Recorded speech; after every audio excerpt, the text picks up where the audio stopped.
I'm your moderator today for responding to natural resources case studies from the field. So we have just an excellent panel of 3 people who are going to be sharing their wisdom with you this afternoon. They've been given each about 20 minutes, and I have been furnished with these very handy cards, the yellow and the pink. And so I have a pact here with the speakers that I will be flashing the yellow and the pink at the appropriate moments, so that you'll have some kind of warning about when you're needing to wrap up. They each have a presentation, video presentation, and you're actually, you can see you're being live streamed for those people who are maybe not able to join us in person today.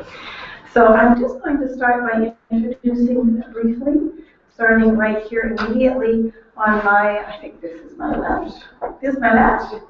Paul Kovacs, the Executive Director of the Institute for Catastrophic Loss Reduction, and I heard him speak before. He's excellent. Sitting next to him, and this is Daniel Stevens, the Director of Emergency Management for the City of Vancouver. He's going to be talking about preparing for the Big One earthquake preparedness in Vancouver, and I'm sure you're excellent too. And our third excellent speaker is Ian O'Donnell, Multiplier Effects and Community Resilience. So that's your panel, and we are going to start by asking Paul to come up and begin his presentation. Thank you. Hello, everybody. Thank you for choosing to come to this session. Okay, you got me going here? 1 second. Wonderful. There you go. Can you move it forward? Yeah, here. Get here somewhere? There you go. All right. A little bit off the top, but the good stuff is in the bottom. Okay, so welcome. I'm going to actually do 7 case studies just because I can. Right? I was asked to come in and on this session about case studies, and I can do more than 1 city, so I'll try to get through 7 in my time here. So to do that, I have to go quickly. All right, so first, one of the ways to get through 7 case studies in just a few minutes is you give the concluding slide first.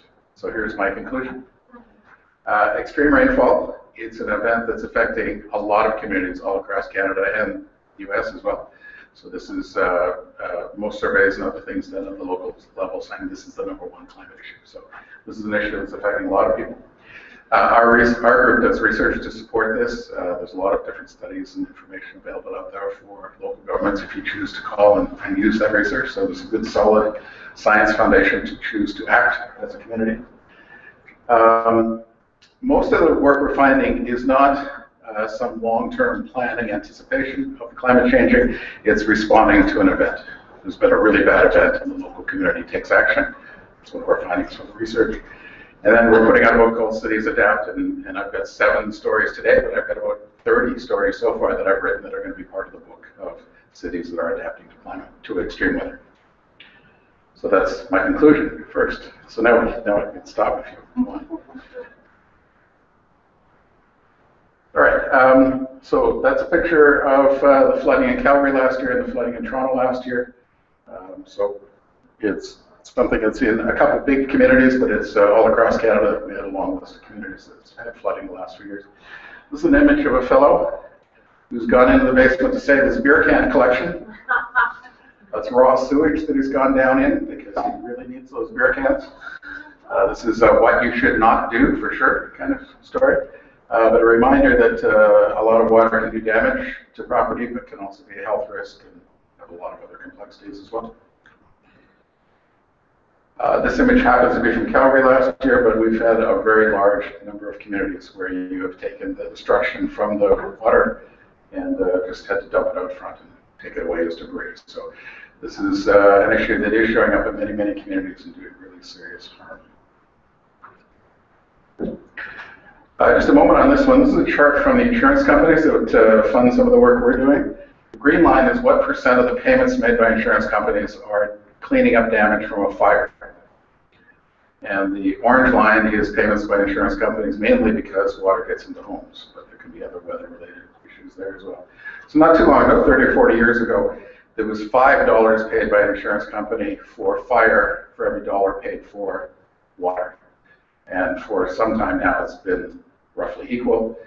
And as Barbara shared earlier in the first presentation, last year was an extraordinary year. I mean, the payments were like triple last year. But this is not a story about 2013 being extraordinary. This is a story about several decades in a row. We've had an issue of more and more damage from extreme rain happening all across Canada. So why? What's changed?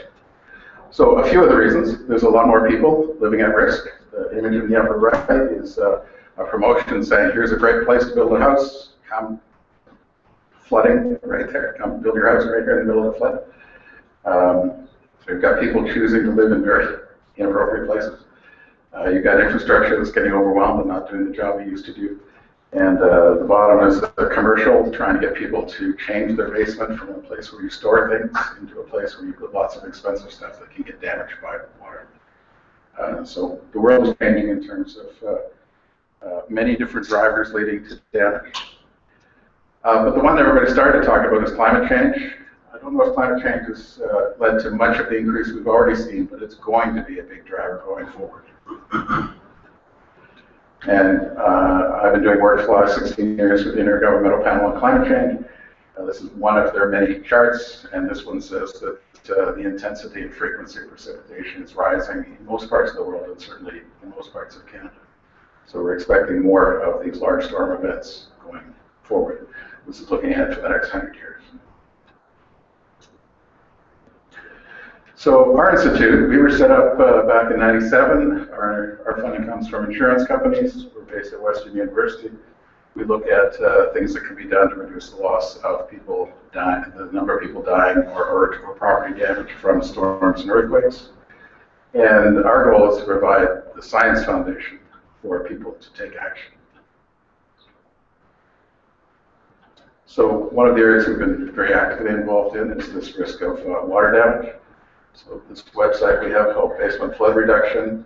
We've got tip books and videos and lots of different stuff that's available to anybody who wants to download it, whether it's an individual or a municipality that wants to use a link to talk about best practices.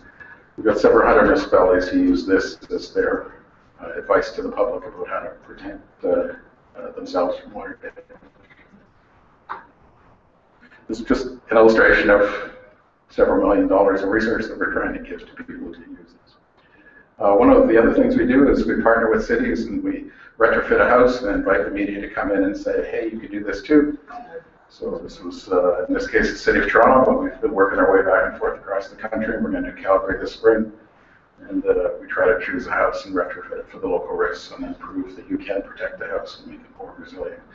All of this, the broad spirit I'm trying to share is that science can lead to changes in policy and behavior. And I'm getting to case studies. So we've got a book that will be coming out later this year called Cities Adapt to Extreme Rainfall, and these are meant to be sharing examples of what some cities are doing across the country based on the kind of science that we think are the right things to do, and demonstrating that cities aren't just waiting to do more research, they're actually out there changing their practices and doing things. So we have a book full of ideas, and it keeps growing every time. And in the book, we're finding cities are working in a lot of different areas. Some are focused on the infrastructure side. Some are talking about just giving information to the public so they have the knowledge to be able to act and look after themselves. Some are using rules and regulations and bylaws to impose action. And there's often a particular focus on the new homes that are being built. It's a special opportunity. So racing through all of that was because I want to tell you 7 quick case studies. So this one's Vancouver, because we're in Vancouver. So one of the issues that comes out of the scientific research, if you have a combined system where sanitary waste and stormwater goes into the same sewer, that's designed at a really heavy rain event to discharge into the river, into the lake, into the ocean, all the places you don't want that to happen. So nobody's built that way for 40 years. It's just been not current practice for decades. But most communities have some of these old combined systems in place. So the commitment in Vancouver and the commitment across British Columbia is all the communities are going to replace the combined sewer systems with independent modern systems. Requirement is to do that over 25 years. Vancouver has put out a detailed plan. Here's the communities that are done. Here's the communities that are coming next. Here's the communities that are going to do later. So this is an example of taking the risk of water getting into a home because of a combined system and spending the money to replace that system and move forward. So this is a city adapting. Second example is Surrey. One of the things that came out of the research is that old stormwater systems are much more likely to fill quickly and push water into a house. So when research has been done about why do old sewer infrastructure fill so quickly with water, it's because they have cracks and break and various things happen to them. And the research done found that roughly half of that infiltration in the sewer system came on the property owned by the city and half came on private property. So what Surrey has done is trying to make some progress on the private property side of things. Most of the communities are doing something with their own infrastructure. So in Surrey, if you put in to do a significant renovation, defined here to be a $100,000 renovation to your house, you must replace your sewer lateral if it's more than 30 years old. So this is an example of a community saying, we need to fix the infrastructure and we're going to get private participation in that process. And here's what Surrey, one part of what Surrey is doing. Kitchener-Waterloo, a very creative one. I think they're the only community in Canada doing this right now. So stormwater, the amount of stormwater that goes through the sewer system is very dependent on whether or not it can be absorbed into the soil. And if you have a community that's simply paving over everything and development's happening, there's just much less scope for the stormwater to go into the soil, and instead it gets pushed quickly into the sewer system. So Kitchener-Waterloo has come up with a way to measure to what extent each particular property owner is contributing to the use of the sewer system. So there's now a user-based pay system been introduced in Kitchener to pay for stormwater management.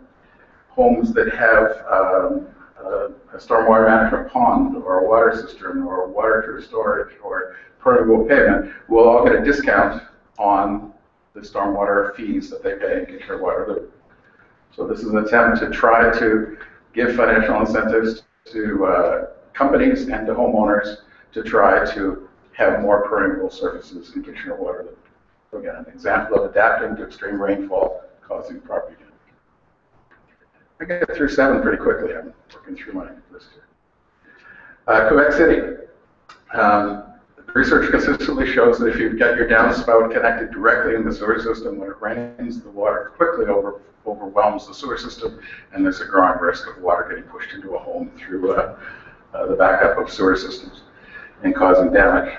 There's a lot of communities trying to get downspouts disconnected. What Quebec City did was they had one neighborhood, or an older neighborhood, but this is a problem that was occurring again and again with about 400 houses all connected in the sewer system.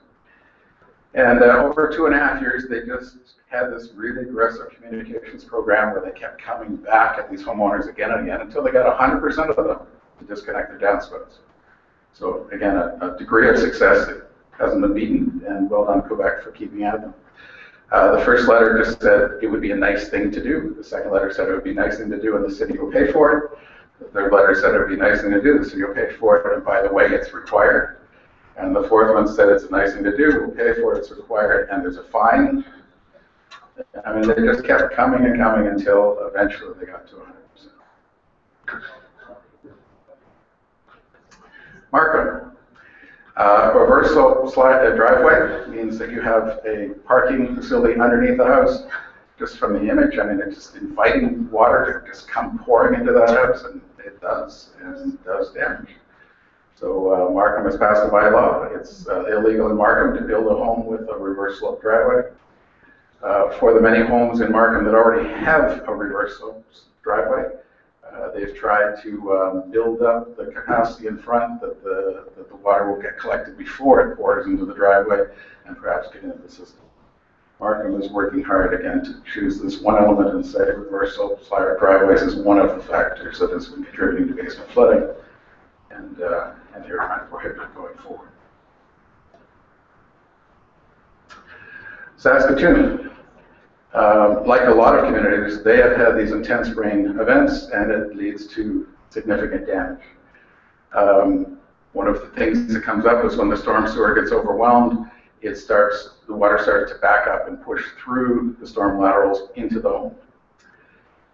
So the idea of having a backflow preventer means that when the water starts pushing toward the home, this can close automatically and stop the water from, or reduce the chance of the water from getting into the home. So with that science, what Saskatoon was trying to do is identify the homes that experience water damage, target those particular homes in the community, and say, if you put in a backflow preventer, backwater preventer, we will pay most of the cost. A number of communities have various financial incentives to encourage people to do this. Saskatoon has been the most successful in terms of they got half the people they targeted to agree to put in one of these backwater valves. The way they did it was a fairly generous program in terms of what they offered to pay. But in particular, right after the storm, they started to write to the people who had damage and said, you can qualify for money. It was on people's mind, and so the fact that they wrote when it was relevant made a difference in Saskatoon. Most of the other communities wait a year or two and don't get up to 50%. Collingwood. So Collingwood, the same issue, trying to get backwater valves installed in homes. In this case, focusing on new homes. The research shows that any home connected to the sewer system has a chance that pressure could force the water to back up and go into the home. And the best tool to prevent that particular problem is a backwater valve. The building code in Canada for some time has said where a building drain or branch may be subjected to backflow, a backwater valve shall be installed. So some of us read that and say, you have to have one of these valves. Well, it turns out that most homes aren't getting one, despite this being in the building code. And it means some communities are interpreting this to say, may be subject to backflow. Well, that's a neighborhood that's regularly had backflow or something, and it's only some of the new homes where the community interprets the law to say you need a valve. So everybody's got the same code, but we've had different interpretations of the code. So we did some research to, artists who did the research on this one, to do some research to find out why communities were behaving differently. Collingwood was one of the communities that participated in the research. They used the research to say this is just unacceptable. They called all the local builders and said, yes, there's a risk that in a new home water can get in. And they just made it clear for Collingwood going forward from now on, all homes must have a backwater valve because all homes are at risk. This story stands out a little bit compared to the others because this is one of the cases where Collingwood didn't have a flood first. They learned from the research and chose to take action and require that all homes have valves going forward.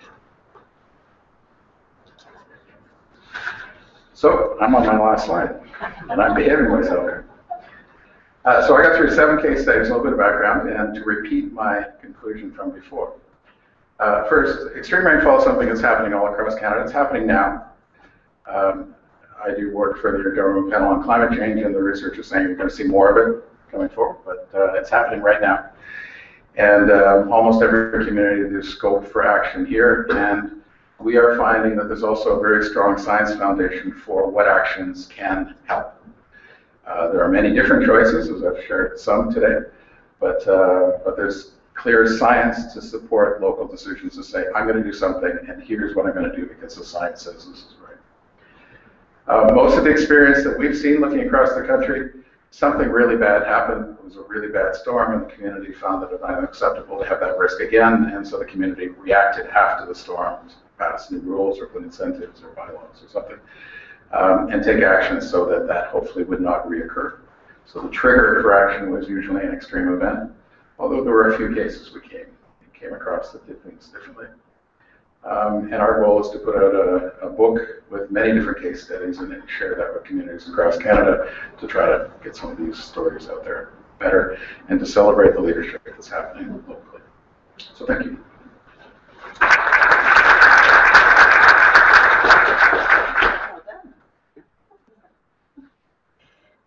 So he's got a couple minutes to spare. We can apply that to the Q&A at the end.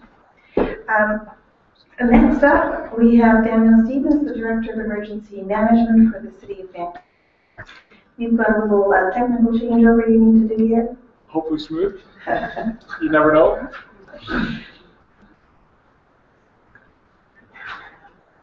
Wow, Wow, Monica? doesn't happen that smoothly usually. So we just needed to do this so we could, whoa, okay, not quite as smooth as I thought.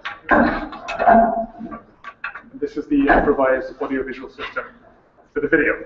So thank you. I'm going to change gears a little bit and speak from a practitioner perspective onto over at a high level of what the City of Vancouver has done recently in preparation for an earthquake. So essentially what we have in place, some of the stuff we've done over the past 20 years, and more other of the actions we've taken quite recently, and we'll be moving forward and doing more.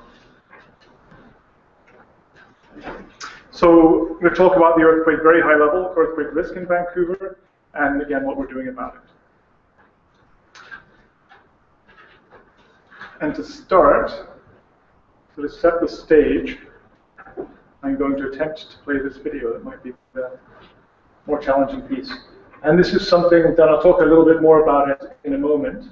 And while it's coming up, I will acknowledge that Jessica Shoebridge, who was here somewhere, maybe she stepped out, was our project managing earthquake preparedness strategy, and actually had a large part in putting this video together. Let's go. Kind of just set the context of what we can expect.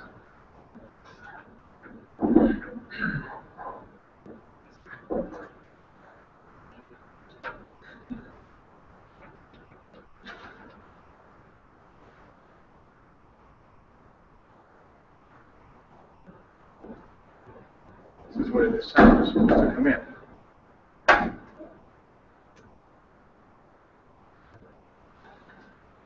All right. There we go. There's always something. But most have not.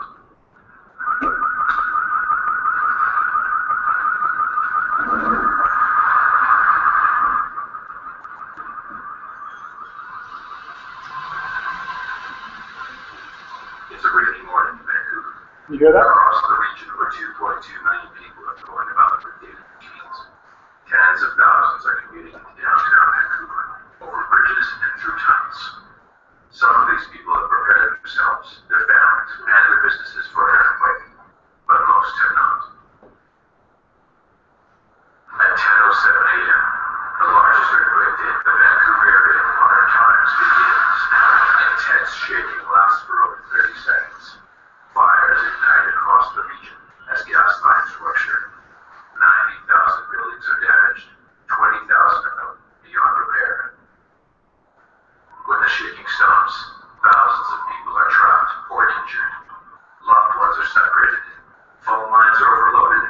Bridges, roads, and other critical infrastructure are severely impacted, delaying rescue efforts, slowing evacuation. The supply of food, water, and aid will be limited for weeks or even months. Over 9,000 people across the region will need temporary public shelter, and first responders must prioritize their efforts and will not respond to non-life-threatening emergencies. Rebuilding will take years, but experience shows that people and organizations who plan and prepare are more likely to survive and recover quickly. The City of Vancouver has plans to respond to an earthquake, but individuals and businesses must also be prepared. You can take simple steps, like identifying a family meeting location, store food and water at home and at work, and save critical data off-site. This will empower you to help yourself, your family, and your neighbors after a major earthquake. To learn more about how to prepare for earthquakes, or volunteer for a City of Vancouver emergency response program, visit us online or call 311.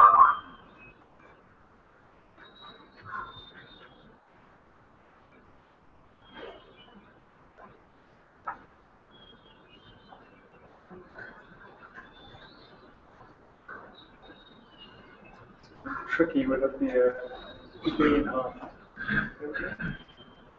Yeah. So that was one of the actions that came out of our earthquake preparedness strategy. One of the quick win actions was to put together a sort of a call for action to the public. And this is the first time we've actually shown that video, other than in our focus groups. But it'll be going live, I suppose, being distributed and being promoted more through the Emergency Preparedness Week, Emergency Preparedness Month, let's say in May of this year. So we have a little campaign It's pretty much a digital campaign with lots of social media and Facebook and that kind of avenues of getting the message out. But it kind of sets the stage of what we're dealing with. Sorry, that's not very, very strange. Okay, there we go. So in Vancouver, we have a couple of types of earthquakes that we can experience. So that scenario is based on a shallow crustal zone earthquake, and it was developed with Natural Resources Canada, those numbers that you saw, based on HAZUS modeling, for anyone who's familiar with that. It's a modeling tool and methodology developed by FEMA in the States and adapted to Canada. But we can also experience the Cascadia subduction zone earthquake, so the big one that we always hear about. And those that are familiar with the AIR report the Insurance Bureau of Canada put out, that was all just recently, that was modeled on the Cascadia subduction zone earthquake. They're two very different scenarios for us. Likely the worst case scenario for us is the one that's closer to home. And the difference being Cascadia subduction zone, that's similar to what happened in Japan in I think it was 2011. Large tsunami can get generated from that. Shallow crustal quake, that's going to be that could be much closer to Vancouver. So the big 9.2 earthquake, that's going to be 300 kilometers away. Yes, we'll still experience shaking. Yes, there can still be damage in Vancouver. But much worse would be a lower magnitude quake closer to the city, much like what happened in Christchurch in New Zealand in 2011. So extreme damage because it was so close to the city. And I don't want to get into this too much, but I think we're all quite well aware that the ground shakes after an earthquake. That produces liquefaction. And for those that aren't familiar with that term, it's really the ground starts acting a little bit like liquid, buildings topple, settle differently. And it can cause damage to infrastructure, and some infrastructure may even float up to the surface, and sand and silt come up all over the place. Fires, landslides, and tsunamis can be the result. And this really comes down to impact the lifelines of critical infrastructure and other buildings in the built environment. And in and of itself, it's not such a big deal, but it is when it starts impacting people. You've lost your home, you've lost the building, you've been injured because of the building, and the economy. So everybody needs, and we have jobs we have to go to, the economy keeps society moving along. And that's really the focus. We have to, in our preparedness and mitigation steps, we're focusing on preventing that lifeline and building damage, and preparing to respond to people in the economy. We can't stop the ground shaking, we can't stop the liquefaction, we can't stop the actual hazard itself. So we're focusing really on the lifeline, building damage, people and economy components. So what are we doing about it? Over the past, from about 1990 to 2010, the city did take a number of actions. We assessed the risk. We did some seismic upgrading of bridges, which is a long-term capital investment, so that's continuing today. We also did some non-seismic structural retrofits of buildings, so we bolted the shelves to the wall and some of those types of mitigation measures. We've also improved our building code in the city, having control over our own municipal building code. And we also put in a number of other preparedness actions or activities, systems in place, which I'll get into a little bit more later on in the presentation, dedicated fire protection system, our HUSAR team, etc. But in 2011, we had a few earthquakes, the ones I've mentioned, Japan and Christchurch, New Zealand, and also the one in Chile. And we also started discussions with the scientific academic sector, and we really realized that the level of understanding of what could happen in the Lower Mainland had increased a lot. There were a lot more modeling tools available, and we just had a new understanding combining what we experienced in Christchurch and Japan and Chile with the science, the local development. Things were different now. And part of that learning from Christchurch, the city of Vancouver sent down 4 people, I was one of them, to Christchurch for a month to work out of their emergency operations center and actually see firsthand what happened and provide support. So we actually got some firsthand knowledge, and a lot of that information and that knowledge came back into what we did in the next couple of years. So from 2011 to 2013, we were in the motions of developing our earthquake preparedness strategy, which was presented to our council. It's available on our website for those that are interested in December of last year, so just a few months ago. And at the same time that we did that, we also implemented a few quick win actions, the video you just saw being one of those. Moving forward now, we're in 2014, we presented the strategy to council.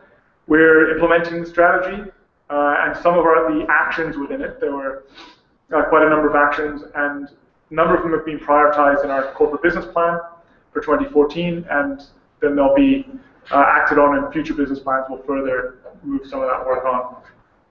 But another twist that we're doing is really focusing a lot more on our community resilience. So acknowledging that the City of Vancouver can do some things, government and our partners can do some things, but the community, businesses, residents, NGOs, it's a shared responsibility. We both have to work together. And we're doing some things to facilitate that. So I'm going to talk a little bit about now some of the actions we've taken in a bit more in depth. For those that are familiar with the various flavors of the emergency preparedness cycle or emergency management cycle, there's mitigation, preparedness, response, and recovery, obviously after the event. And then obviously we're assessing the risks to inform those two pieces. The response and recovery, we haven't done that with an earthquake yet in Vancouver, not in recent history anyway. So I'm going to look at what we're doing and just give you some examples of we've done some mitigation measures and the preparedness as well. So let's have a look at the mitigation couple right now. So one of the fairly unique things that we put in place to tackle the challenge of the fires that come after an earthquake. So we have increased number of fires given the damage to our natural gas system that we can expect. And that's been the example in other places with natural gas systems. Christchurch didn't have that. They don't have a large pipe natural gas system, but we do. Along with the damage that we can expect to our water infrastructure. And some of that damage may come locally, so we have the capacity to upgrade our pipes. However, some of that damage is going to be between the City of Vancouver's jurisdiction and our reservoirs on the North Shore, and there's little that we can do to taking direct action to mitigate that. So we put in place a saltwater pumping system and dedicated fire protection system hydrants. So these blue fire hydrants you can see in some areas downtown, they're actually hooked up to flexible piping under the ground and to 2 saltwater pumping stations. So that following an earthquake, if our main water system is damaged and we can't use it to pump for fires, the most densely populated parts of Vancouver, so downtown Peninsula, up into Kitsilano for those familiar with the city, and Fairview Slopes, have a dedicated supply of water that can come straight from the ocean. And you can see in the picture, right by one of our saltwater pumping stations downtown, the spray of water, that's the cannons that fired off when they do testing. That's just one example of a large infrastructure project, about 52 million that the city put together to increase the capacity to fight fires. And there have been some day-to-day benefits as well on that, because when the water pressure drops when they're fighting numerous fires downtown, they can also draw on this dedicated system as well. Another mitigation set of projects that we've looked at is maintaining our critical transportation routes. So as I mentioned before, we've done some seismic upgrading to some of our bridges, and that work continues. Obviously, it's a long-term capital project. But we've also looked at alternate ways to get around. So we're looking at the bridges. They may be damaged, or we may take some time before we can assess them and open them to the public or to responders. So we're looking at other ways, such as our disaster response routes, and looking at things we can do to mitigate the impact of those roads. So that if the bridges are down, can we get into downtown, for example, from other routes where right now they may not be great in terms of the road going over some liquefiable areas, but the things we can start putting into place to harden those routes, and as well as looking at marine transportation options from various parts of Vancouver. So those are just two of the mitigation options that we've got, and now I'm going to talk about a few of the preparedness activities. And obviously, if you have questions afterwards, I'm happy to answer them. So as I mentioned before, we've got two sort of things we can look at. One is what we can do as a city with our public sector partners, and one that the community can do. And as I get into that, I'll just talk a little bit about what we can expect immediately following an earthquake. So as I mentioned, preparedness, mitigation, risk assessment, we do that before. Then we have an earthquake event that happens, and we've got buildings and infrastructure damage, gas lines rupture, 911 communication systems are overloaded, and what we can expect is a number of people flooding into the streets shortly after that earthquake, looking at what should we do next. People are hopefully going to get under their table as we promote right when the earthquake happens, but people will naturally leave the buildings, talk to each other, try to find out what's happened. So in the immediate phase, we're going to ramp up very quickly, and we, meaning the community, people, first responders, NGOs, businesses. And in Vancouver, we're going to have our field staff muster at disaster staging areas. Our heavy urban search and rescue team in the hours and days immediately after the earthquake is going to mobilize. Our fire and rescue, Vancouver Fire and ambulance are going to be responding to the immediate medical calls to the best they can, but there's not going to be enough capacity to respond to everyone and provide the level of day-to-day service that people expect. And our reception centers and other shelters will start opening up in the days that follow. So as you can see, there's a gap there in between where the first responders will be overwhelmed, where the community is going to have to take care of itself, or many sectors of the community will have to. So a little bit more on the disaster staging area. So the city's put together 6 staging areas, and these are shipping containers, as you see here, and think of them as little mini command posts. And their key role is following an earthquake to conduct a windshield damage assessment. So staff will be provided routes to follow within the city to assess the damage. Drive by, don't get out, you're not providing in-depth building inspections, you're just looking at how bad was this earthquake. If you can get through that route pretty quickly and don't see anything, likely not very bad. The second function is to conduct rapid building damage assessments, so that's looking at critical facilities or reception centers or hospitals, city facilities that are needed to support a response and assess them very rapidly. Yes, it's okay to go in there. No, it's not. People are maybe familiar with the placards, the green, yellow, or green, orange, and red placards that the building officials can put up following various disasters.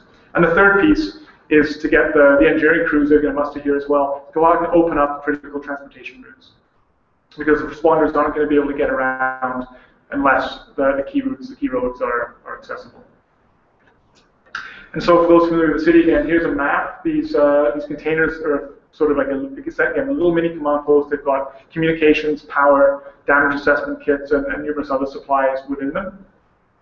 And they can be opened up rapidly by field crews that will be in that area that will muster at them. And we have support tools that we put together, all vehicles, and we have training that staff have taken. And this is one of our learnings from Christchurch that we actually were thinking about before we went down and got some feedback on this concept and tweaked it after we got some of the challenges that they had down there. Another preparedness item we have in place is our heavy urban search and rescue team. And while it's focused on heavy urban search and rescue building damage, it's actually a multi-purpose team. It's gone out to Calgary recently and supported them in their flood emergency that they had last year. 125-member team, and we've just recently built a simulated earthquake site that we can provide training for, building collapse site that we provide training for our volunteer crews and our heavy urban search and rescue team. But as I said, we know this isn't going to go far enough. We need to really engage the community and help them mobilize themselves and also provide for displaced people. So we have we've just recently launched the Vancouver Volunteer Corps in 2011 during the summer. That's really an umbrella for 2 main emergency programs that we have. One is the emergency social services. People might be familiar with that. If you're not familiar with the term, think of what the Red Cross does in many places. Takes people into reception centers, finds temporary accommodation for them. It could be in hotels. In a large event, it could be cots on the floor of a gym. And we have a large number of volunteers, about 350 in the city for that. And we have our neighborhood emergency assistance team, which think of the urban equivalent to the wilderness search and rescue teams. And that's a fairly new program that we've just put together out of our fire department to help meet some of that reduced capacity that our first responders will have and give some ownership to the community and some training as well. Focusing on community resilience further, we're expanding our public education program. So we provide in-person workshops, but we're also looking at the more digital aspect of that, knowing that we're no longer in the 1990s. We've come forward, we have other tools that we can engage the population with and promote awareness. And that video is one example of sort of the first step in going down that route. But there should be more to come with some more tools that will be available to us towards the end of the year as well. Thinking about mobile apps and other forms of engagement. And the last couple of pieces that we're looking at promoting, again, from our earthquake preparedness strategy, looking at community resilience. are community disaster support hubs. And these aren't in place yet, they're still under development. And there are two kind of components. If you can think of a simple low-tech sign that gets put up by a community center, by a traditional place that the public may go to a reception center if they're displaced from their homes to get support, we're going to actually signpost these ahead of time, and not to the intent that people will be able to go into the building, but they're community focal points that promote awareness day to day. So before the emergency, they promote their day-to-day awareness that we live in a hazard zone. It'll direct people on the sign where they can go for more preparedness information. But at the time, it'll also be a place where the community can rally around to go and share information with each other, share information with the city, and provide mutual benefit, mutual support. We've seen in Calgary, we've seen in Christchurch, the community pours out, people come together, it happens at the grassroots level. So this is just a way that we're able to facilitate that a little bit, tell people where they can go, and also we can start engaging various community groups in the different communities in Vancouver to take some ownership around this in the preparedness phase, so they can come out and start working together. So again, this is something we hope to have in place by the end of 2014. And the last piece of our community resilience is our business preparedness. Is another way of engaging with the business community, especially the small, medium businesses that are really the lifeline in Vancouver, the core of our economy here. And they don't have a lot of tools, they don't have a lot of know-how, they live sometimes check to check. They don't have capacity to do business continuity planning like the larger organizations. So we're engaging with the business community, finding out the challenges and putting some tools, workshops, and other things together to help encourage them and engage them in this process and have that open dialogue and help build relationships between the businesses, like we're doing between members of the families within the community, so that they can come together in an emergency response. This here is just a picture of a coffee shop right around the corner from the Emergency Operations Center in Christchurch.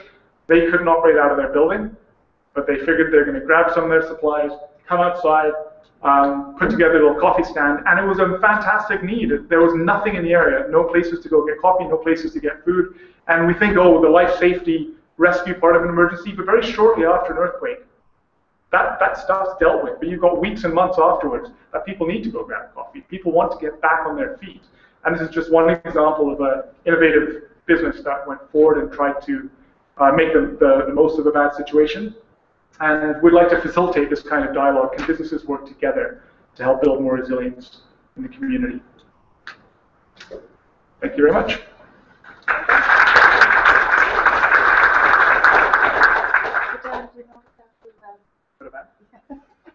Very key question here.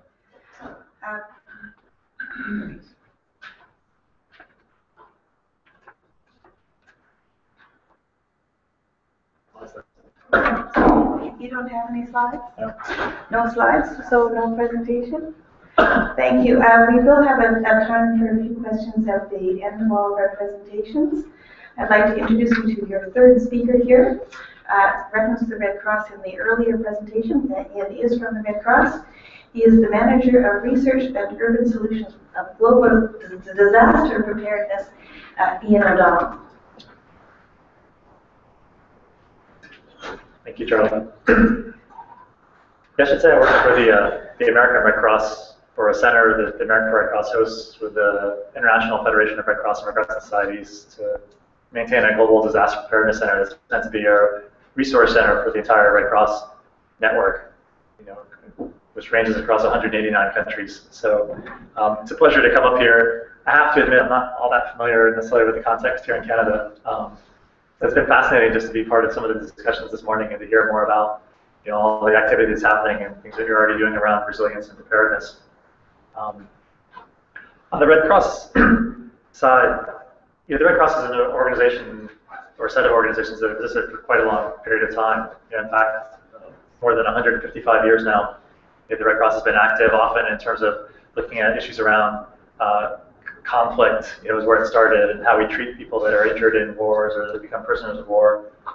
Over time, that expanded to look at key issues around health services, like the provision of first aid training, disaster preparedness training, and in many ways, the Red Cross for decades too has served as in part as a part of the safety net, I guess, of the public sphere, around what happens when disasters happen and where do you turn for shelter, and what do we do with people that are displaced or that have their livelihoods impacted, that lose assets. I think increasingly over time, we're seeing that the traditional services that the Red Cross has provided, while there's still a solid need, and that need is probably increasing, in the bigger picture, we're probably losing ground actually in terms of thinking about reducing vulnerability. That if we look at what's happening now with climate change exposure and the increasing kind of impacts of urbanization, that vulnerability is actually increasing. Over the last few decades, we have millions and millions more people that are vulnerable today than would have been the case decades ago. Partly because the population itself is expanding. We keep moving into harm's way. We have lots of interesting issues in urban environments as well, where now that half the world's population lives in cities, there's just kind of very different aspects in terms of what's happening socially with migration and mobility, and some of the community systems that we would have fallen back on in the past, are different now. We have different sense of community. Community is less focused about our own spatial neighborhood. In some sense, there are aspects of our lives that are richer, but there are aspects too that probably make us more fragile. Especially in urban environments. And for us in the United States, this was really demonstrated with the Hurricane Sandy experience in New York over the last couple of years. Just seeing, in fact, people's reliance on modern systems like power and water, with relatively little coping backup systems and coping thoughts of what to do when those systems are lost. So when you lose power for weeks on end, when you lose access to water, especially when you're living in a high-rise building. And the high-rise building part became a really huge challenge for us in the Red Cross. We now talk a lot about this notion of vertical response. That in the past we thought about taking kind of relief materials out on the street, letting people know that you're there. People come and they get them, which works great. Probably up until buildings get 3, 4, 5 stories. When buildings start to become 12 stories tall, 20 stories tall, 40 stories tall, and you've lost power in the elevators. Now it's a much different proposition in terms of how to get services to people that are still sheltering in place. That was pretty common in Hurricane Sandy, that people were staying in their apartments even on the 15th floor. They had no power. They didn't necessarily have running water. They were going up and down dark stairways with kind of, just kind of systems that were put together to kind of tape flashlights in the stairway hallways so that you have a little bit of light, but those only lasted so long. And the Red Cross itself, too, had to help encourage volunteers to be trying to push materials up, these flights of stairs, A, to find out if people were there, and then B, to try and deliver meals, deliver water, provide different kinds of comfort to people that were sheltering without much resource in that time period. So in many ways, I think this kind of our exposure to this kind of vulnerability and the situations of vulnerability that people find themselves in, the idea that that's not necessarily decreasing, I think is leading us increasingly to realizations too that we need to kind of change our paradigms for some of this work.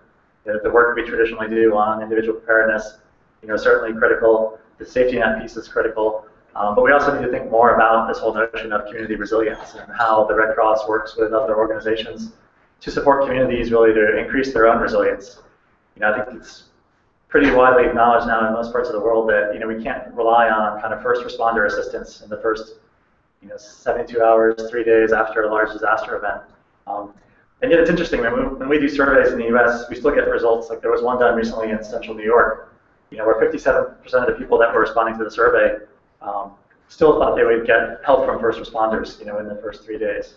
Even though we've been trying to promote this message for a number of years. And clearly, they're living just a few, maybe less than 100 miles away from Hurricane Sandy, where you saw the obvious limitations of that also just a couple of years ago. So I think this is one of our challenges too, is recognizing that communities themselves need to, they're their first resource, right? The likelihood of where you're going to get assistance in those first few days is really from your neighbors, from people around you. And the ways we can help people build up that capacity to provide that kind of common thread, that common resilience.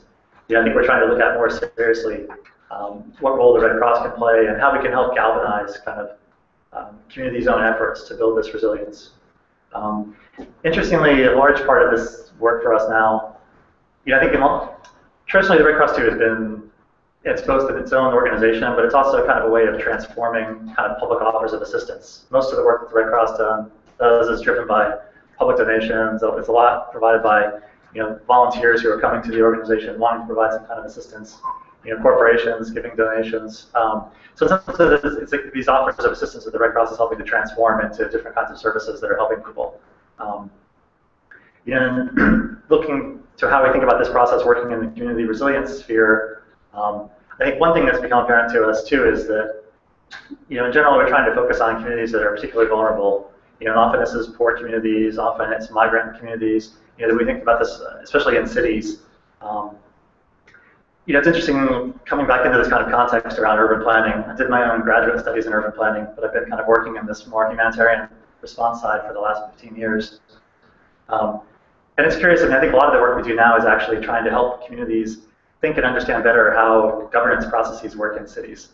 We're trying to really look at kind of advocacy issues, thinking about how do we work with community groups to think about assessing their own risks and then how they might reduce those risks. But much of the process comes back to effective advocacy, thinking about how do you work through this kind of governance process. And it's interesting, often in vulnerable communities, they have a relatively limited seat at the table. So I think for the Red Cross, this is both a kind of new area around community organizing that makes people a little bit nervous in terms of some of the political implications of that. But again, we're trying to do this in a neutral way that's really focused on safety and safer communities.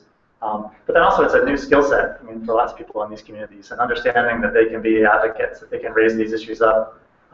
It's great to have opportunities when there's public projects and there's engagement processes that come out to the communities and talk to them and get feedback. But at the same time, we want to be helping communities put their own issues forward as well and be part of this process. Another part of the dialogue around resilience that we've noticed, I guess, is I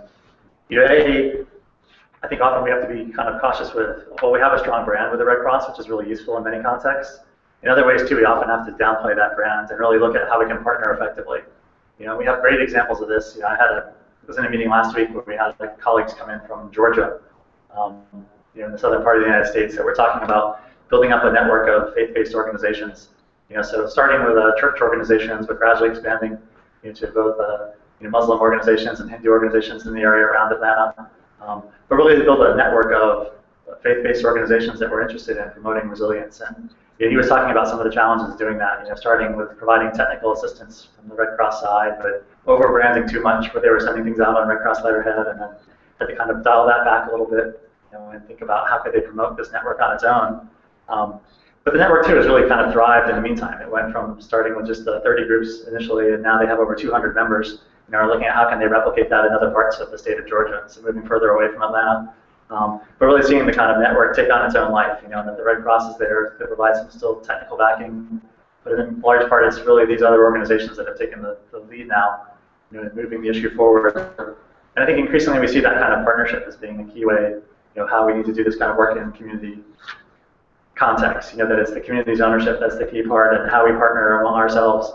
So really looking at how the Red Cross can partner with local government, with other NGOs, with civil organizations that rise up themselves. It's been fascinating to see all the kind of grassroots response activisms that happen in different areas. In the United States, it's been driven in large part by the Occupy kind of protests that have gotten people used to being more active, and I think given people already kind of set of people that are on their Twitter follow lists and that are on their phones already.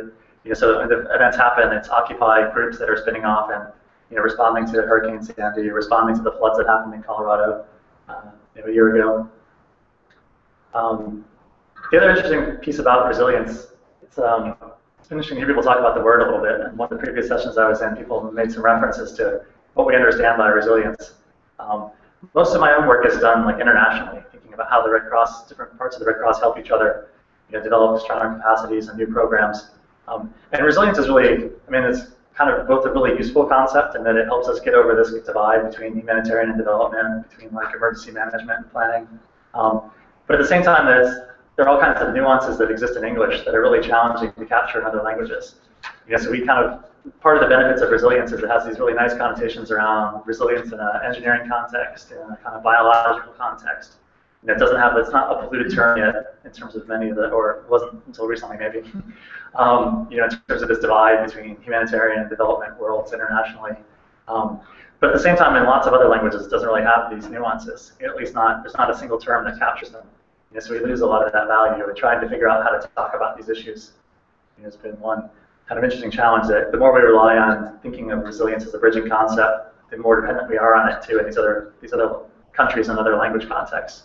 And that's been a real challenge for us. But we also find back this true for us, at least in the United States as well. When we want to talk about these issues in different diaspora communities in the United States, that are coming from different countries, being able to have that conversation in a way. So mean, I think in some sense we're trying to learn how to use the term usefully to kind of get this positive connotation around community strength and community coping and community kind of growth going forward. But at the same time, we have to recognize the limitations as well. Another piece, I guess, that's come up for us quite a lot is just resilience can embody quite a lot. And I guess coming from an organization that the primary background has been on disaster preparedness, disaster response, you know, when we go out and we do this community work, we work with communities to identify what their threats and risks are, what their issues and concerns are. In some ways, I think in the past we've always been cheering, hoping that disaster risk is up there somewhere near the top so we can work on it. You know, and when it wasn't in the past, you know, we didn't exactly know what to do. You know, so I think 10 years ago, if that situation happened, and it did happen quite often because we've been using these tools for vulnerability and capacity assessment with communities for quite a while, you know, in different parts of the world. You know, when issues would come up around poverty, around security, around employment, you know, I think in many ways the Red Cross would, you know, maybe say, oh, this isn't our niche, we can't work here. Gradually over time that transforms into being, well, we can help steer you to other organizations. And I think much more recently, you know, we're doing a better job too of thinking about how can we help, you know, not just steer community groups to other organizations that are working on these issues, but to think about how to play a more active role, you know, in making those connections. You know, so I have some colleagues in Costa Rica that have been running a series of workshops with local Red Cross chapters there in Costa Rica, you know, doing this kind of same process of, you know, having a community assessment and problem solving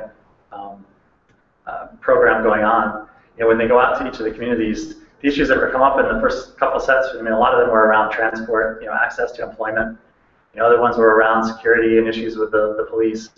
You know, and in these cases, I think the Red Cross is increasingly finding that they can actually get to some of the issues that they want to talk about with communities in the long run faster by helping the communities themselves solve some of these issues just by making the connection to help other solutions emerge. You know, so in the transport case, it was a matter of just, you know, the Red Cross locally, you know, picking up the phone and talking to the local government and talking to some of the transport providers, you know, making the case for making new bus connections to the community that was raising the issue. You know, and actually within 2 or 3 weeks, they had managed to find a quick solution, you know, where the bus company could see that there was enough demand that it would probably justify it. You know, by having an organization that was present and the community articulated, you know, it helped in a sense that the individual community members might talk about it in the street and complain about it, but there wasn't this organizing effort to kind of raise it up. And it doesn't necessarily have to be the Red Cross, but I think having this kind of process of helping communities organize and think about these issues. Similarly, on the security front, I mean, there are interesting cases where, you know, the Red Cross is able to make connections with the police department to talk about issues that the community is raising in this process and that, you know, that to some extent need to be addressed, but the Red Cross itself is trying not to be involved. In large part, again, because we want to maintain some neutral ground in this and not be caught up in some of these issues that have political implications in some sense. So it's been a kind of fascinating process that, you know, I think we see both the kind of tremendous promise of looking at resilience, but also the responsibility in terms of working with communities to address the issues that they're prioritizing, you know, to see how those issues come up. I think it draws us into this longer-term development context, you know, that many of us on the humanitarian response side, you know, have often been loath in the past to get involved in.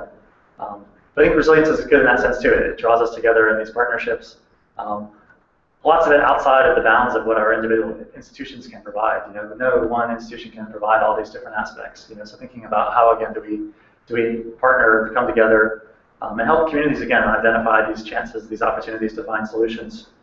And maybe as I think about the closing comments, one thing we talk a lot about in both humanitarian and development context is this notion of demand creation. You know, and that we have these great solutions in mind, and we just need to help, you know, build the demand for it. I think increasingly we're realizing too that it's not so much building demand as revealing demand. You know, you want to root these kind of services back in the concerns of the community and recognizing that there is a relevance there, but it's not always, you know, directly recognized. There might be other priorities that need to be addressed first. If we can help address those, then we can come to these other ones later. But also helping people see what are the long-term risks and issues facing their community, so that we're not focusing just on the short term, but on the long term, helping to balance that. But it does seem like there's some interesting opportunities, I mean, for partnerships between the local government and civil society, private sector, to really help communities begin to look at these kind of issues around long-term growth and safety. Again, we use the word safety a lot now too in combination with resilience, just because it actually plays a little bit easier across these different languages and country contexts. I'm trying to think of we have it covered. The other piece, I guess, maybe we're thinking more and more about too is just the role of technology, and things like social media, mobile apps. We have a series of apps released for first aid that we started out with now that's been released in 20 countries. I think it's either finished and released already or it's close, but kind of using a common platform to release, each country is able to kind of customize and develop its own app, but based on a common back end. Really to try and lower the economies of scale, make these tools more available in countries around the world. But also recognizing too that people treat that really as just a reference resource in their pocket. Most people will flip through and read through things on the app, a little bit about first aid, and really the value is having it there ready for reference when they need it. And we're thinking too in the future, how we build in other content around disaster preparedness. That's already started. But really looking to, once you have that kind of entry point, also how do we make more use of it and add value over time. So using the same kind of technology to let people connect with each other, I think will be an area we move into in the future. Once you have the app on people's phones, if you can talk them into additional services, you can easily see who else has downloaded that app in your own community, begin to let them connect and network, try and think about ways to have some of these kind of spontaneous activities happen in communities that are just based on the fact that you have all these people that have expressed a common interest kind of in this safety and resilience side just by taking the app and downloading it. And how do we take advantage of that? Recognizing who's around you, who has similar interest, how can we begin to think about that as a pool of useful resources in the community? So, yeah, maybe I'll end there actually. And look forward to having a good discussion and comments hopefully for the remainder of the session. Thank you very much.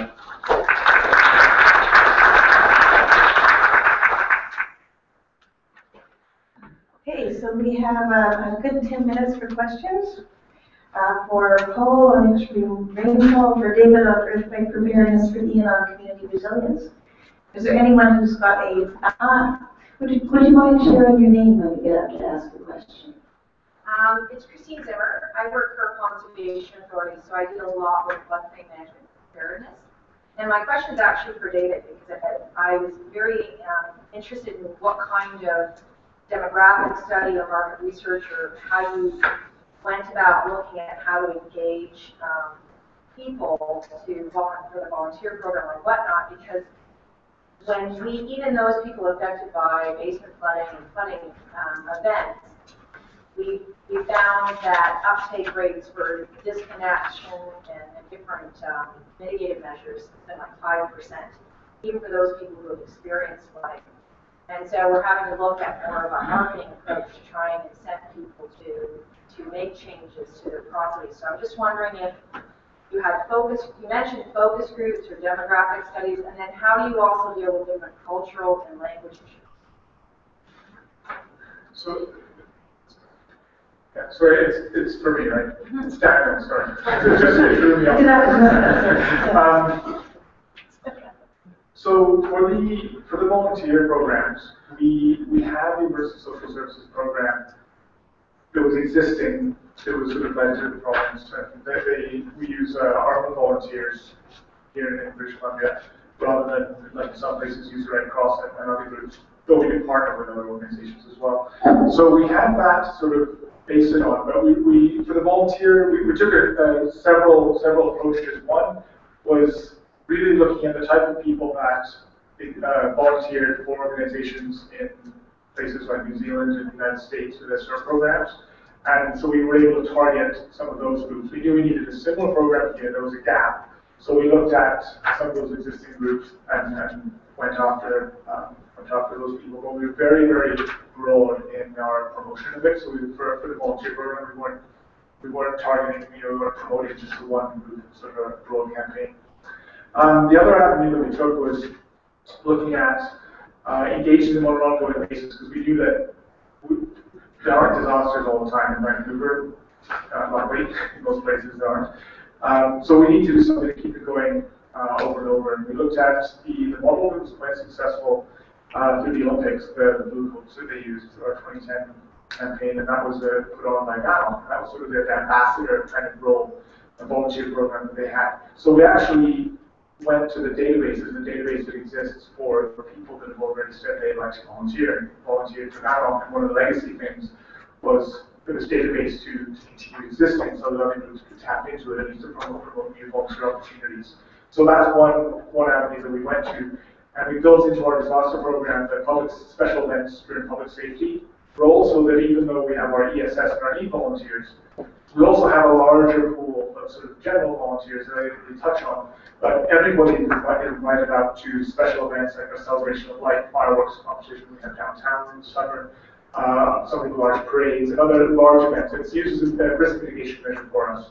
So they go out, they put on their ID, their vest, they know the evacuation plan, they're in great communication with our emergency operations center. So there's a day-to-day engagement opportunity as well, and it ends up being there's something for everyone. There's a low-level involvement. There's special events people can come out to if they want to get more engaged.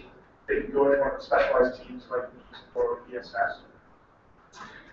And sorry, the second part of the question? With different ethnic groups, like different cultural groups, like how do you deal with the language barriers? Like we have 911, like we have something like 91 languages that need to be spoken in some of our communities for 911. So how do you, what kind of, like do you use mostly visual signage or that kind of thing that gets your message across without having to get the English? Or you do different languages.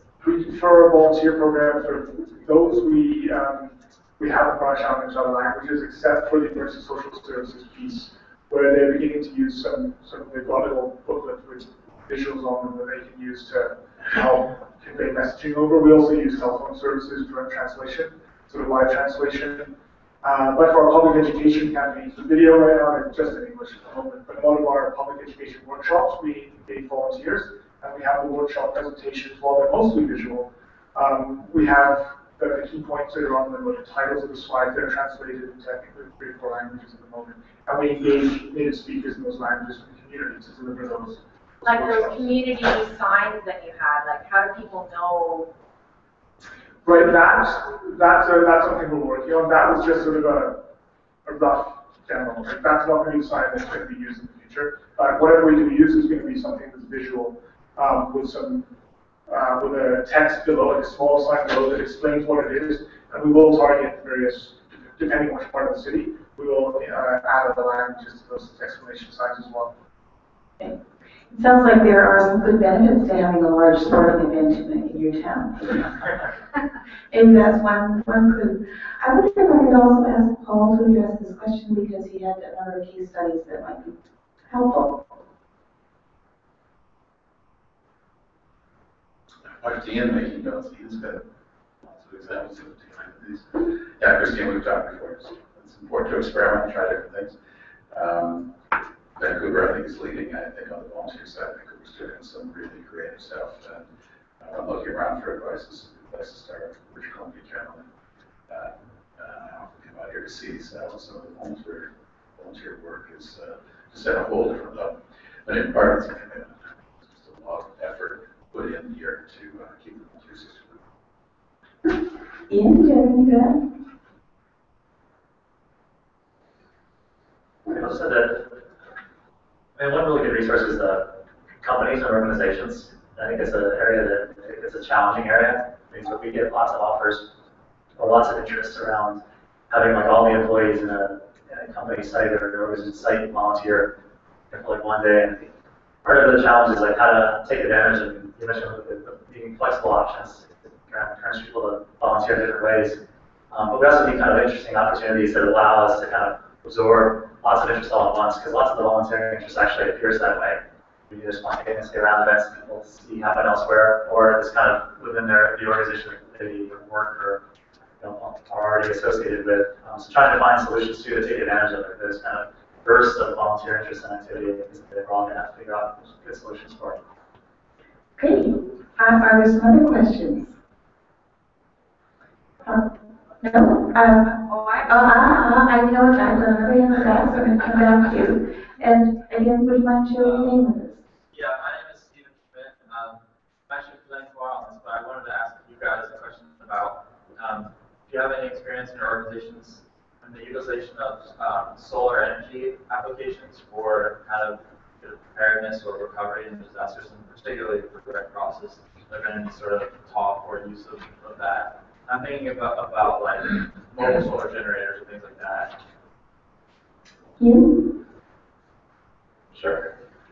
Yeah, I think this is again where I probably have more experience or examples drawn on the international work that we do. Yes, I think increasingly, yes, I mean, for that response activities that the Red Cross does, they're very interested in like having portability in terms of how we support our own activities and operations. So I was in the response in the Philippines for Typhoon Haiyan. Certainly there were kind of fledgling efforts at using some solar to provide power to the Red Cross's own activities. There's a lot of interest around, when we look at rebuilding and reconstruction, that's offered for housing assistance, how we think about, sustainability issues. A lot of this started off with like rainwater catchment, thinking about what kind of sources of water we'll have. There's increasing recognition of the need for kind of energy and light in particular.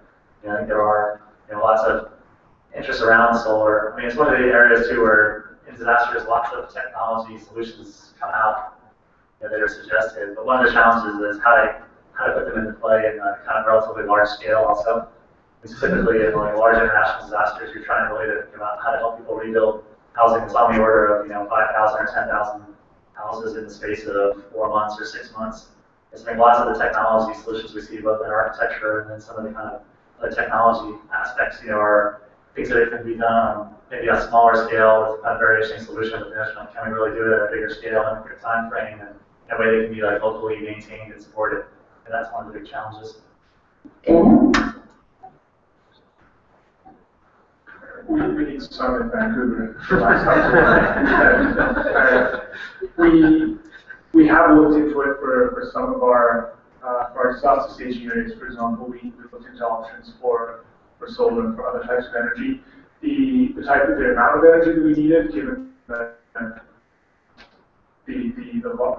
area of solar panels and the fragility of them, to be set up in the community didn't really work for those needs, but we haven't really looked at it beyond that, other than lighting some signage. That's about it. Thank you. All I can hear? No? Okay. All right. And if you don't mind, I will do you and then back to our first questioner after you. Thanks. And you are? My name is Fiona Durkle from the District of North Vancouver. I guess my background's in emergency management, but now I work solely in risk assessment and mitigation.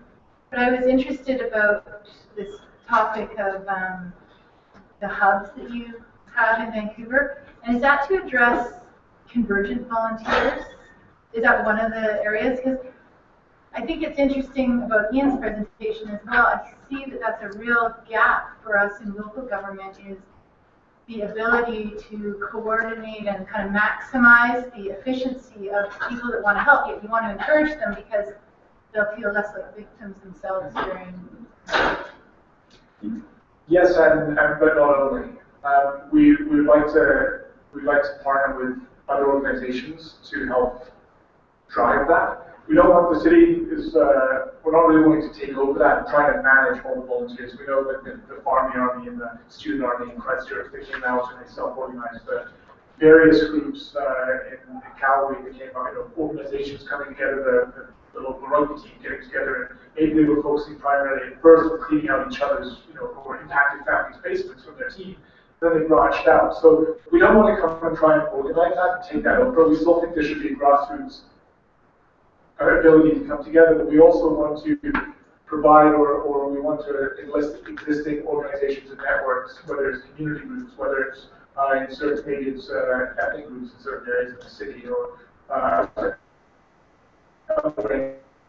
NGOs that could help bring in, if they're providing several services, they can help bring in and take on some of that load of convergent volunteers. So we will be taking the convergent volunteers and sort of being a focal point, but also allowing that pure grassroots stuff to happen. And maybe it's a community board that's put up there outside the building where people can register their needs and that kind of thing. So it's sort of covering all spectrum, all aspects. Great idea. Still developing it though, so any other ideas, let me know.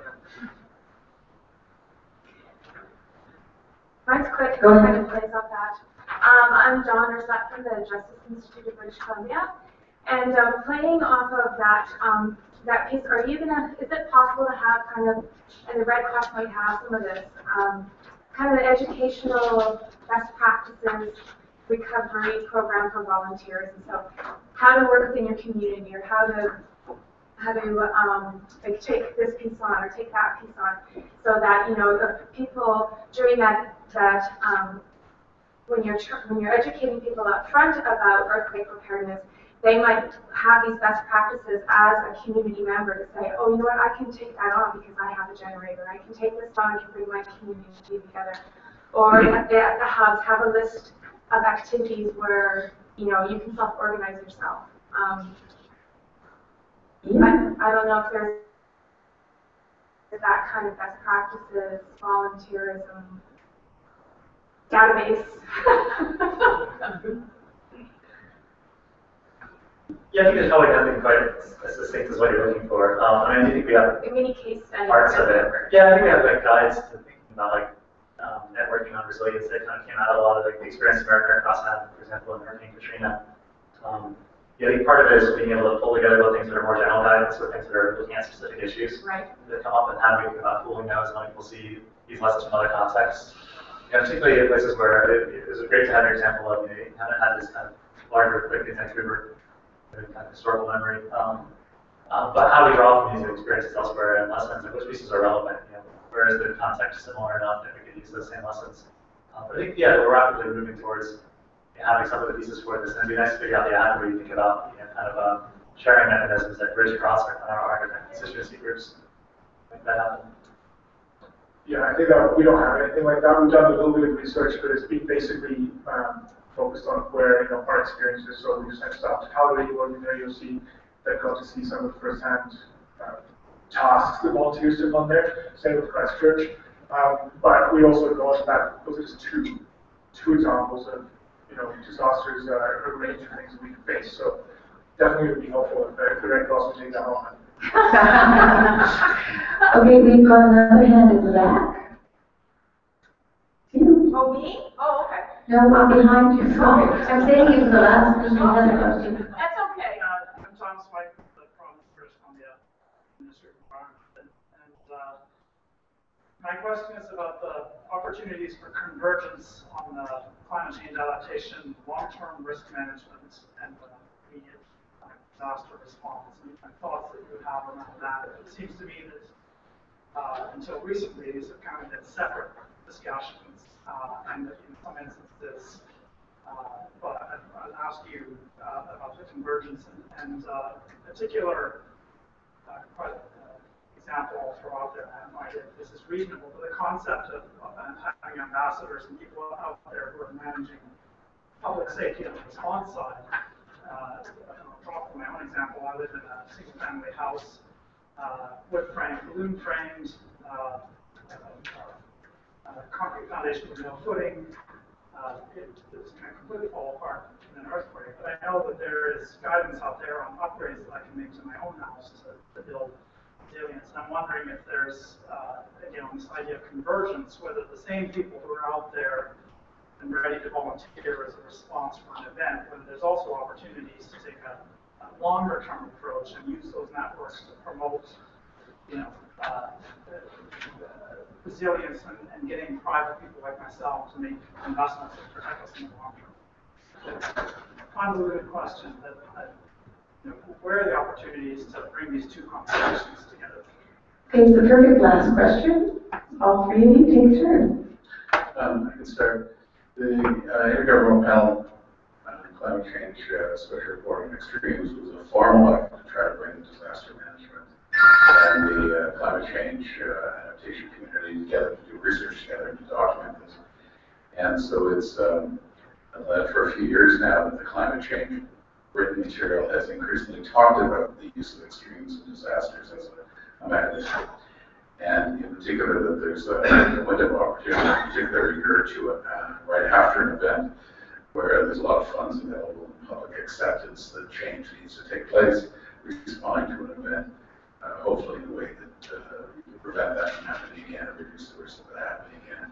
So there's an adaptation window that opens right after the extreme events. And can you use that? Can the climate change adaptation community understand how to use that disaster management experience positively to use that effectively? So it's grown in the climate change community. The climate change effort has their annual conference parties meeting, or every 5 or 6 years research effort on climate change. On the disaster management, it's every 10 years they have their big get together, and the next one's next spring. And that's going to be in Sendai in Japan. And the early drafts of what the Global Disaster Management Committee are going to release is there 3 or 4 major objectives internationally, also talking about convergence of climate change and disaster management. So the forum where disaster management are coming to a head increasingly are talking about the importance of bringing climate change into that. And it is fitting better in the longer term thought about disaster management, that if you are looking ahead for coastal flooding or other perils that need to be looked at over long periods of time, climate change certainly will influence those things, and how do you take climate change into account and mainstream that into disaster management. So that's just the last few years it's become formally part of this global discussion on disaster management, so that's encouraging. But in both of those examples, there were a few of us who thought that that would lead forward, that once that connection was made, it would suddenly all just fall together perfectly. And it stumbled a little bit. There's just a different approach to how things are done, different people, and some internal rivalries. I don't even know how to explain all of it, but it didn't go as far forward as I was hoping it might do. But it certainly is ending up with a commitment at the highest level. This is important, it needs to happen. And down at the operational level, trying to get a dialogue in the local community where the emergency management people do come to the meeting, and those responsible for managing things like climate change also come to the same discussion and sort this out together. So, and I'm encouraged, but it didn't go quite as far as I thought it might in the last couple of years. Ian?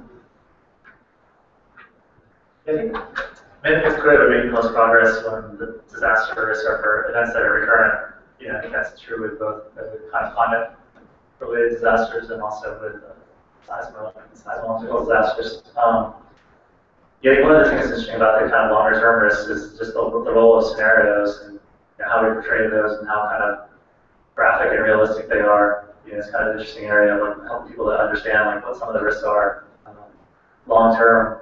On the climate side, I've actually been struck. I'm curious to hear more discussion around the sea level rise, things in particular. And I think it's pretty clear that a lot of it just gets driven by the flooding and hurricane events, which I think people are seeing kind of recurrently enough that their concerns are rising about that. On the sea level rise, so it seemed like that was something that got a lot of attention and traction. There's kind of this long-term risk.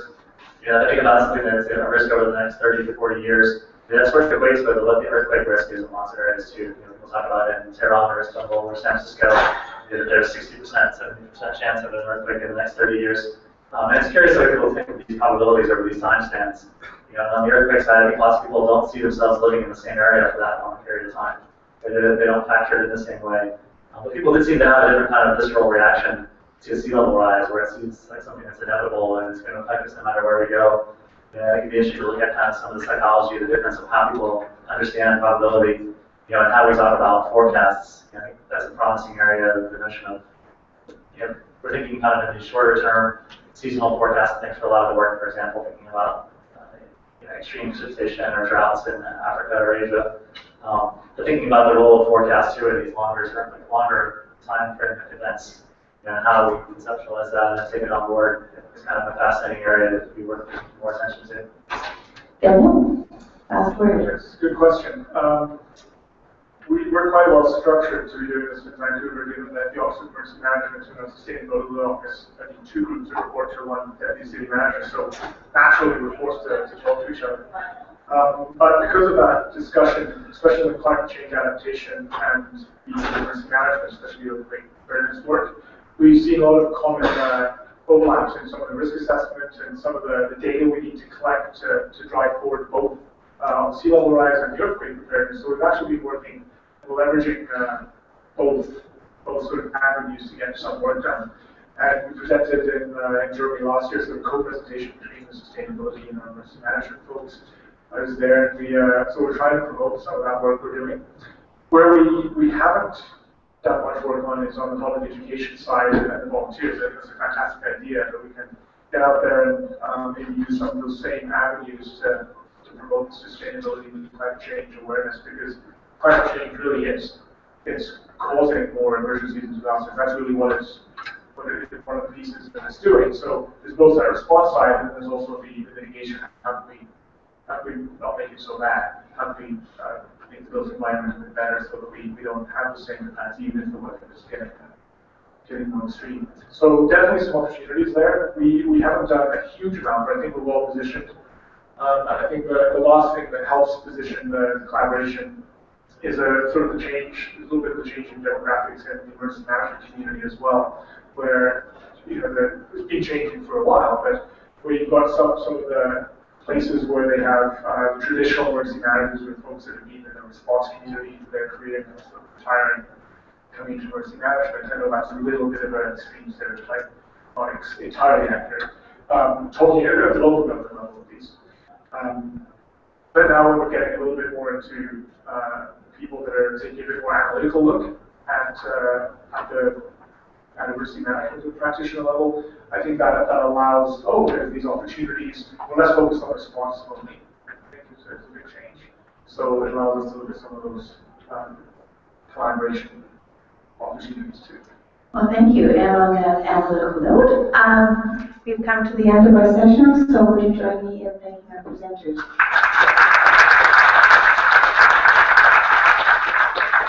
And your review for the next one?